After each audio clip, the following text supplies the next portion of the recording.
Hello my dear fashion enthusiasts. I am thrilled to have you back for this new breakdown. Today we're diving into a particularly fascinating moment in history, one of those transitional periods where a legendary house holds its breath. For its Spring-Summer 2025 Haute Couture collection, Chanel is walking a tightrope, caught between the departure of Virginie Viard and the highly anticipated arrival of Mathieu Blazy as artistic director. It's the in-house team signing off on this show, throwing an incredibly lightweight, memory-filled bridge between the classicism of Rue Cambon and a vision resolutely turned toward the future.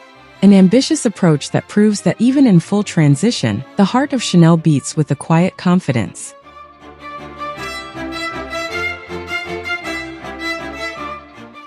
Under the restored glass roof of the Grand Palais, the atmosphere moves radically away from the dramatic grandiosity of past runways. The backdrop unfolds like an immense, fluid white Möbius strip, its infinite loops subtly tracing a giant double C. It's a master painting in motion, bathed in pure clarity. The viewer feels a serene sophistication, an almost Olympian calm. No unnecessary tension here, but rather an architectural fluidity that recalls the timelessness of the house. To understand this collection, you have to see the garment as a filter of pure optimism placed over an era obsessed with neutral tones and austere minimalism. Chanel rejects the gloom and delivers a wardrobe designed as a joyful balm. The common thread is this defiant freshness that reinterprets the codes without trying to forcefully revolutionize everything. The approach is clear: to make haute couture an accessible art, breathing life, joy, and casual ease, a true ode to youth.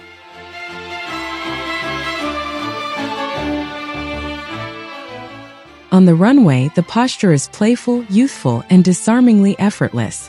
Forget stiff silhouettes. Instead, we have a posture inspired by the 1960s, which feels terribly current.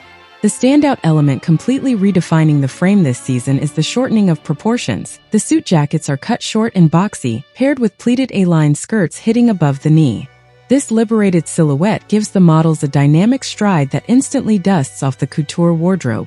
You notice a technical mastery on the pieces that fades away behind the apparent simplicity of the garment. That's where the manufacturing secret lies. From the very first look, an iridescent pastel tweed jacket reveals its magic. It was entirely hand-painted before being woven.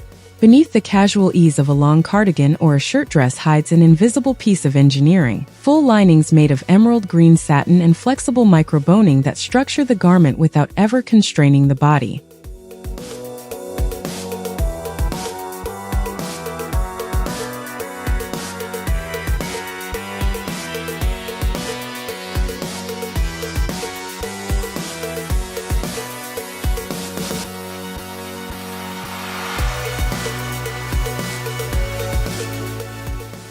The color palette is an explosion of radiant softness.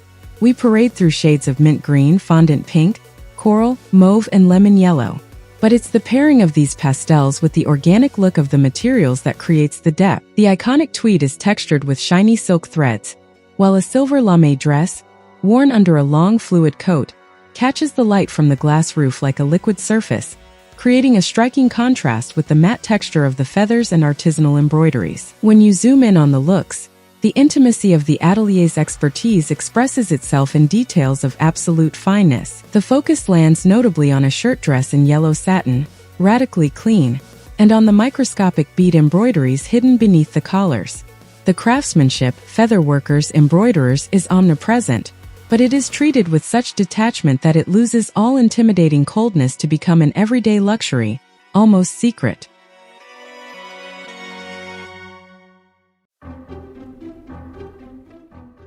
The show's progression is designed like a rise in chromatic vibrations, a fluid transition from morning light to the reflections of the night. We start with the softness of the hand-painted tweeds before sliding into longer, more fluid silhouettes.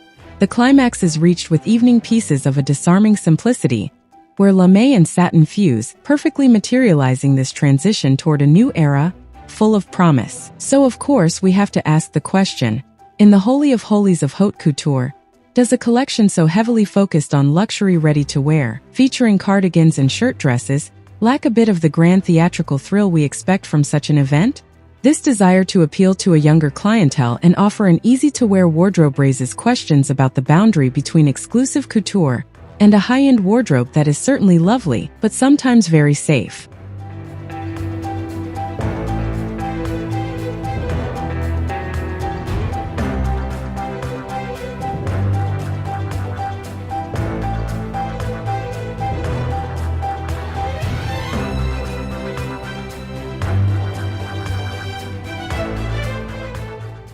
At its core, what we take away from this vision is the maturity and resilience of the Chanel studio. While waiting for Mathieu Blazy's arrival, this collection proves that the house's identity is unshakable. It demonstrates that modernity isn't always found in brutal rupture, but in the ability to inject life, youth, and optimism into an age-old heritage. It's the proof through the garment that Chanel knows how to remain eternal. I'd be curious to get your take on one specific detail. What did you think of this choice to present highly casual pieces, like the satin-lined cardigan or the shirt dress, in a haute couture show? Does this simplicity embody the ultimate modernity of the Chanel woman, or do you think it lacks some of the complexity native to couture? I'm waiting for your thoughts in the comments. Thanks for sharing this moment with me. To go further and sharpen your eye on these collections, always try during your next viewings to observe how a house in transition uses its color palette to reassure or to dare. It's often in the pigments that the future of a brand is written. See you very soon for a new breakdown.